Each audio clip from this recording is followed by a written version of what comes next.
बोलिए भारत माता की, भारत माता की। छत्तीसगढ़ महतारी की, छत्तीसगढ़ महतारी की। बाबा साहब भीमराव अंबेडकर अमर रहें। बाबा साहब भीमराव अंबेडकर। आज खेल एवं युवा कल्याण मंत्रालय द्वारा आयोजित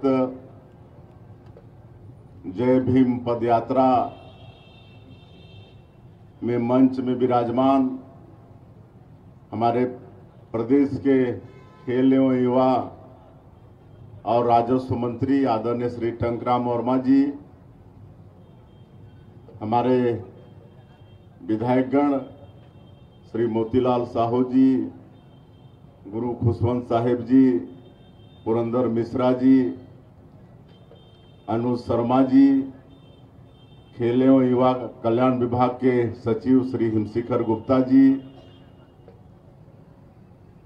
हमारे खेल एवं युवा कल्याण विभाग के अध्यक्ष श्री विश्व विजय सिंह तोमर जी,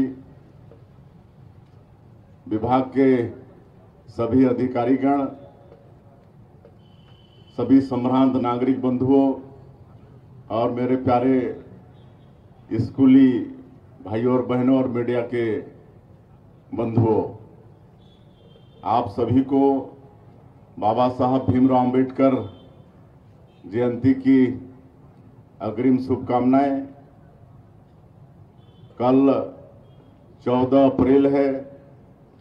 एक दिन पहले ही हम लोग उनकी जयंती के उपलक्ष्य में जय भीम पदयात्रा का आयोजन किए हैं और आप सबको मालूम है कि बाबा साहब भीमराव अंबेडकर हमारे संविधान के निर्माता थे और बाबा साहब भीमराव अंबेडकर मध्य प्रदेश के मऊ में पैदा हुए थे और एक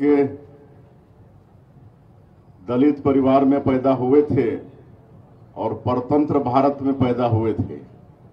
और वैसे समय में परतंत्र भारत में और दलित परिवार में पैदा होने के बाद भी उन्होंने अपना रास्ता तय किया, उच्च शिक्षा प्राप्त की अमेरिका में। और आज जो हमारा ये भारत देश विश्व का सबसे बड़ा लोकतंत्र है और इस संविधान का निर्माता वो रहे, निर्माण किए। और इस संविधान एक किताब ही नहीं, एक पवित्र ग्रंथ है हम भारतवासियों के लिए, जो प्रत्येक व्यक्ति को स्वतंत्रता से जीने का अधिकार देता है, अपनी बातों को कहने का अधिकार देता है। भारत के साथ उस समय कई देश दुनिया के स्वतंत्र हुए, लेकिन वो देश लोकतंत्र की राह पर चल नहीं पाए, वो पटरी से उतर गए।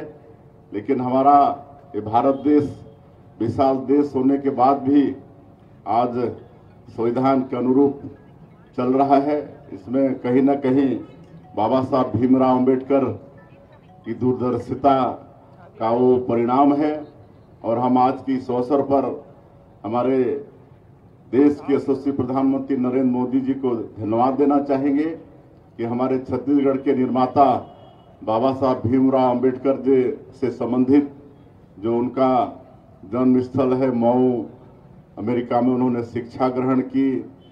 फिर जो 5 जगह उनके जीवन के खास जगह थे, दिल्ली, मुंबई, पुणे, मऊ और अमेरिका, ये पांचों को पंच तीर्थ घोषित करके 5 जगह का विकास करने का काम हमारे देश के यशस्वी प्रधानमंत्री नरेंद्र मोदी जी ने किया है। उनका मान बढ़ाने का काम किया है।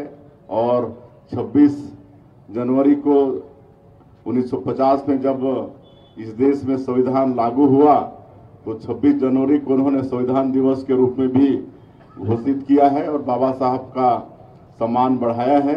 मैं इससे प्रधानमंत्री जी को फिर धन्यवाद देना चाहूँगा और आप सबको यह आग्रह करूँगा कि संविधान के प्रति सबकी श्रद्धा होनी चाहिए और आप सभी लोगों को संविधान बाबा साहब भीमराव अंबेडकर की जयंती की अग्रिम शुभकामनाएं देते हुए आप सब लोगों का धन्यवाद करते हुए अपनी बात समाप्त करता हूं। बहुत बहुत धन्यवाद।